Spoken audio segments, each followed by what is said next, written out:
For most of us, getting dressed in the morning is just, well, it's the absolute bare minimum requirement for entering civilization. Right, yeah. It's just expected. Exactly. You wake up, you pull a shirt over your head, and then you just go about your day. I mean, the act of wearing clothes is almost entirely unconscious. It just happens in the background. Definitely. But imagine a scenario where getting dressed is this, like, high stakes, exhausting negotiation.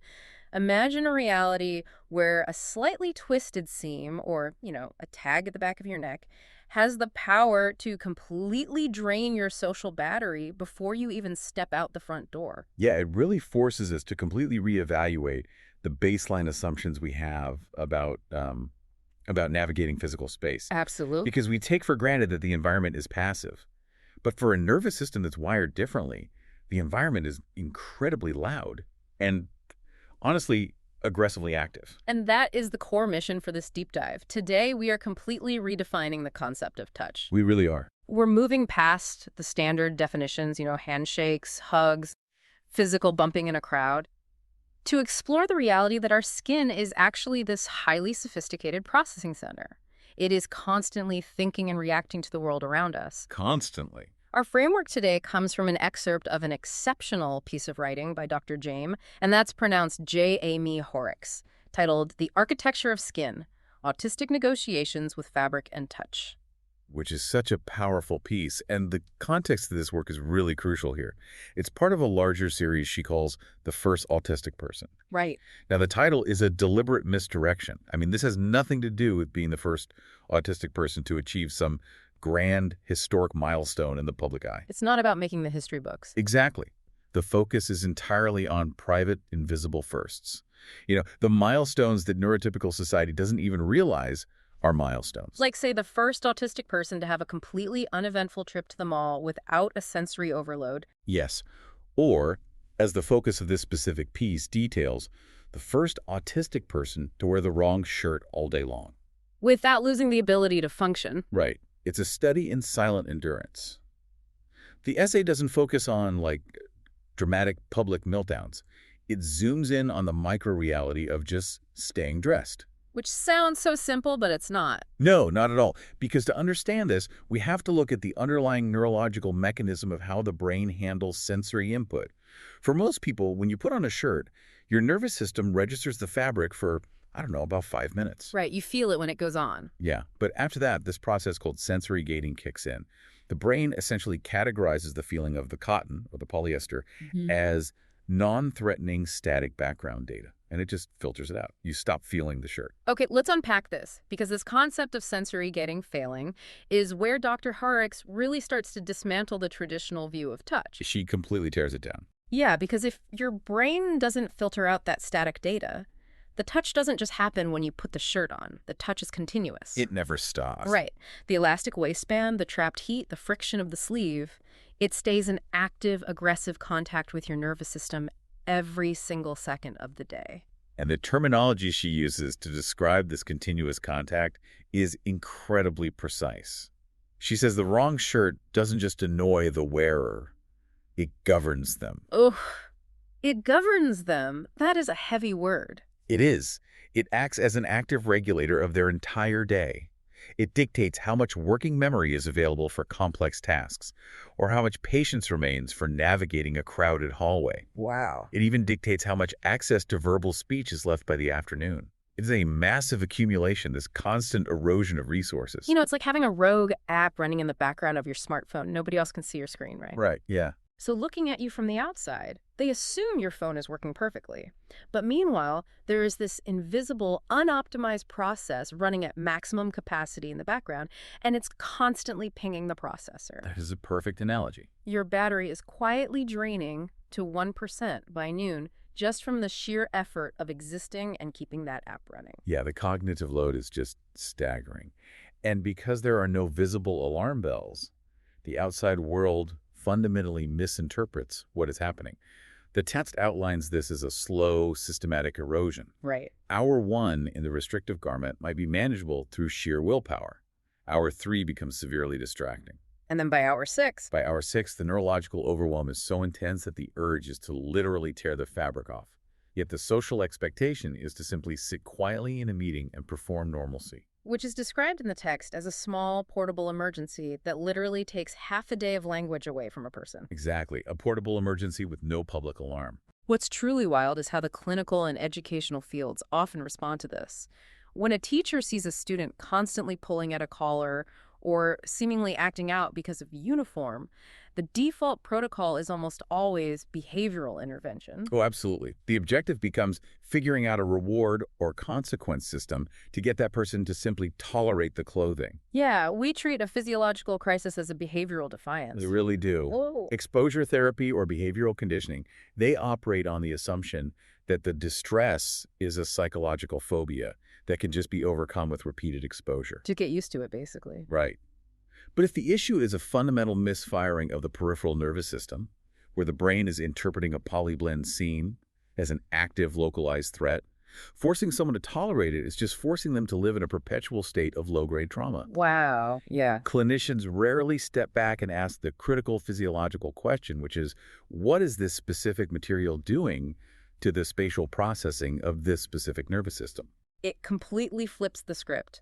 We are demanding psychological resilience to solve what is essentially a hardware incompatibility. Yes. But if a scratchy tag or a rigid collar acts as this massive, continuous drain on the nervous system's battery, how does the body ever find equilibrium? How does it recharge? That's the pivot point. We move from clothing as a threat to clothing as literal medicine. We enter the realm of deep proprioceptive input. Okay, proprioception. Yeah, proprioception is the body's ability to sense its location, movements, and actions. Yeah. It's how your brain knows where your limbs are without looking at them. Right, like touching your nose with your eyes closed. Exactly. For many neurodivergent individuals, the internal map of where their body ends and the chaotic external world begins can feel blurred or scattered.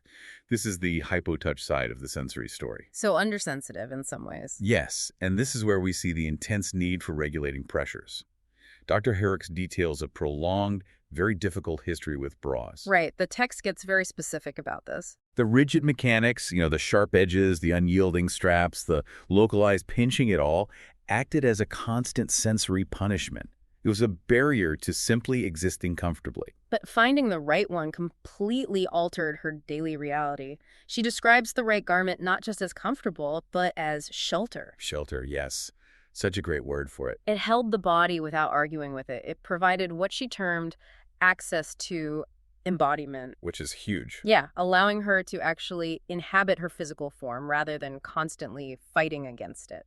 And if you think about the neurology of why that works, it makes perfect sense. The text lists things like weighted blankets, a tight sleeve, or even leaning against something with permission. Deep pressure. Right, deep pressure. Right. When we talk about regulating pressures, we're talking about stimulating the parasympathetic nervous system.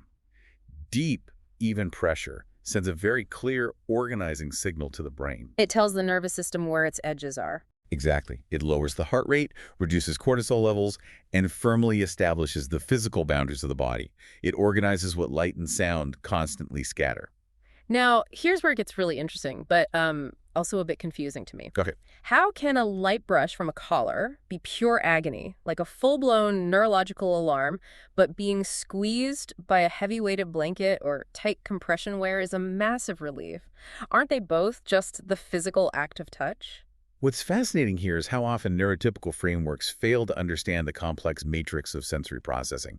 We tend to view touch as a binary, like you either are sensitive to touch or you aren't. Right, like a volume dial. Exactly. But touch is not a single category. It has intensity, timing, predictability, and consent. The nervous system processes a light, unpredictable graze completely differently than it processes deep, sustained pressure. Different pathways entirely. Yes. They actually travel along entirely different neural pathways to the brain. A light, unexpected brush against the skin is processed primarily as a warning signal. It alerts the brain to a potential unknown variable, like an insect or a sharp object. So a surprise touch is essentially an alarm. Exactly. The light touch is the brain's early warning system misfiring, shouting that there's an unknown threat. But chosen pressure is medicine. Okay, chosen being the key word there. Precisely. It comes down to predictability and consent. Deep pressure is generally chosen. It is applied predictably. You know it's coming. Right. The brain anticipates the weight of the blanket, it consents to the compression of the sleeve, and therefore it doesn't need to dedicate resources to assessing it for danger. It can just receive the calming input. Predictability is the key that turns sensation into shelter. That makes so much sense. It really And does. once you lock on to that idea that predictability and consent are the foundational rules for how the skin negotiates with fabric, you realize those exact same rules govern how we interact with the other complex surfaces in our environment. Meaning other people. Exactly, meaning other people.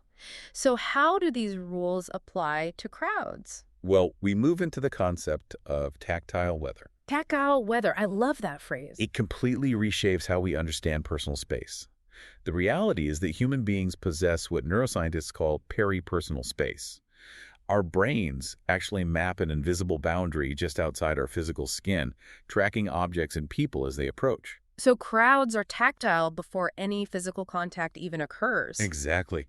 Dr. Hoerricks argues that a crowd, or even just a single person standing near you in a grocery store line, is a tactile experience long before they touch you. You are physically processing their presence. Someone standing too close literally changes the air pressure. They enter that mapped bodily field. Yes. Air displacement, thermal radiation, spatial proximity. The nervous system is constantly doing calculus on the proximity and trajectory of the bodies around it. Just constantly doing math in the background. Exactly. If a stranger steps half an inch too close, or a colleague brushes past your chair, that data has to be processed.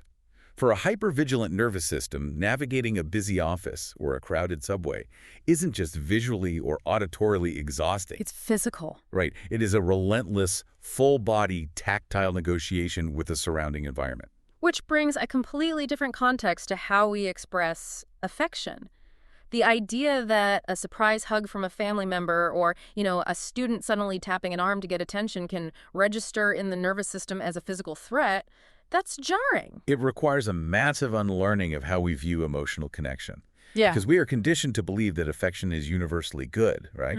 And therefore, the physical expression of affection should always be welcome. But if a nervous system requires predictability to feel safe, then the intention behind the touch is completely irrelevant in the split second that the touch occurs. it makes me think of a jump scare in a movie. Oh, that's a good way to look at it. Right.